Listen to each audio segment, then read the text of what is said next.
एक गांव में एक चरवाहा बालक रहता था। वह रोज़ अपने भेड़ों को लेकर जंगल के पास घास के मैदान में जाता था। वहाँ उन भेड़ों को वो चरने छोड़ देता था और खुद एक पेड़ के नीचे बैठकर उन पर निगाह रखता। एक दिन भेड़ों को चराते हुए उसे मजाक सूझा और वह ज़ोर ज़ोर से चिल्लाने लगा, भेड़िया आया, भेड़िया आया।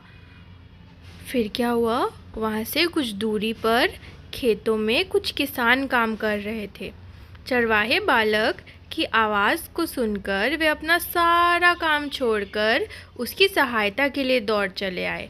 लेकिन जैसे ही वे उसके पास पहुँचे, वह ठाके मार कर हंसने लगा।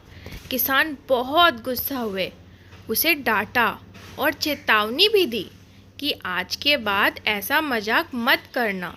फिर वह अपने अपने खेतों में लौट गए। चरवाहा बालक को किसानों को भागते हुए देखकर बहुत आनंद हुआ और बहुत मज़ा आया। उसने क्या किया, वह फिर चिल्लाने लगा, भेड़िया आया, भेड़िया आया। खेतों में काम कर रहे किसान अनहोनी की आकाश में फिर से दौड़ चले गए, जिन्हें देखकर चरवाहा बालक फिर से ज़ोर ज़ोर से हंसने लगा। किसानों ने उसे फिर से डांटा और चेतावनी दी, लेकिन उस पर कोई असर नहीं हुआ।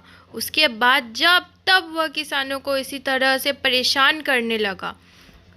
और फिर क्या हुआ, एक दिन चरवाहा बालक पेड़ की छाया में बैठकर बांसुरी बजा रहा था कि सच में एक भेड़िया आ गया। वह सहायता के लिए ज़ोर ज़ोर से चिल्लाने लगा, भेड़िया आया, भेड़िया आया।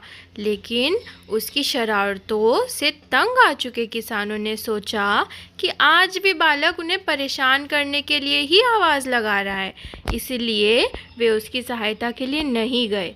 और भेड़िया आया और उसने उसकी सारी भेड़ों को मारकर खा गया।